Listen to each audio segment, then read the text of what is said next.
السلام علیکم ورحمۃ اللہ وبرکاتہ۔ معزز سامعین ناظرین، امید ہے آپ خیریت سے ہوں گے۔ اگر آپ چاہتے ہیں، ہر انسان ہی یہی چاہتا ہے جو میں آپ کو عرض کرنا چاہتا ہوں کہ میں جب تک مروں نہ میرے اعضاء سلامت رہیں، میرا سر سلامت رہے، ہاتھ سلامت رہیں، جسم کا ہر اعضاء سلامت رہے۔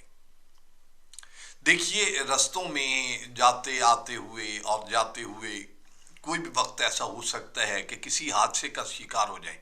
اللہ تعالیٰ پہلے تو تمام مسلمانوں کو حادثات سے محفوظ فرمائے، آمین۔ اور ایک قرآن پاک میں سورہ روم کی آیت مقدسہ ہے، آیت نمبر 30۔ اگر آپ چاہتے ہیں کہ قبر تک جانے تک آپ کے اعضاء سلامت رہیں، وہ میں نے بہت سے لوگ ایسے دیکھے ہیں، اللہ معاف فرمائے، ان کے ہاتھ کٹ جاتے ہیں، ان کے پاؤں کٹ جاتے ہیں۔ یہ شوگر کا مرض ایسا ہوتا ہے جس کی وجہ سے انسان کے اعضاء کٹنے شروع ہو جاتے ہیں۔ تو میں ایک آپ کو ایسی آیت مقدسہ پیش کر رہا ہوں، صرف اور صرف ایک دن میں 3 مرتبہ آپ نے پڑھنی ہے۔ یقین کیجئے، اس پر آپ کو ایمان رکھنا چاہیے، آپ کو یقین رکھنا چاہیے کہ مرتے دم تک آپ سلامت رہیں گے، آپ کے اعضاء سلامت رہیں گے۔ جو بھی انسان اپنے اعضاء کو دیکھیے، جسم کے ساتھ انسان حسین لگتا ہے۔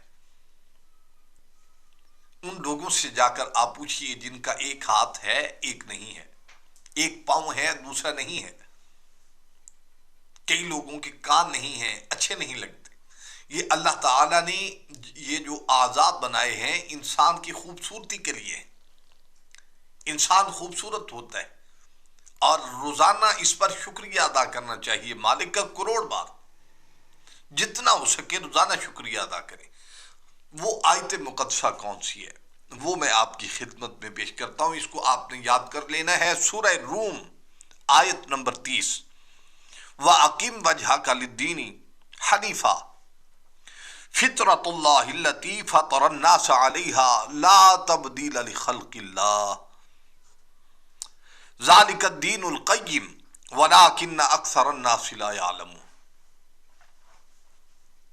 یہ آپ اچھے سے سن لیں، اس کو یاد کریں، اور سورہ روم میں سے نکال کر اس کو آپ اچھے طریقے سے اپنے موبائل سے شاٹ لے لیں، اس کو یاد کریں، حفظ کریں، اور روزانہ اپنا معمول بنا لیں کہ ایک دن میں 3 مرتبہ ہر حالت میں اس کو پڑھنا ہے۔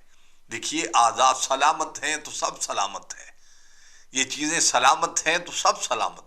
اللہ تعالیٰ تمام بیماروں کو شفائے کاملہ عاجلہ مستمرہ عطا فرمائے، آخرت تک، موت کے آنے تک سب کے لیے خیر کے فیصلے فرمائے۔ السلام علیکم ورحمۃ اللہ وبرکاتہ۔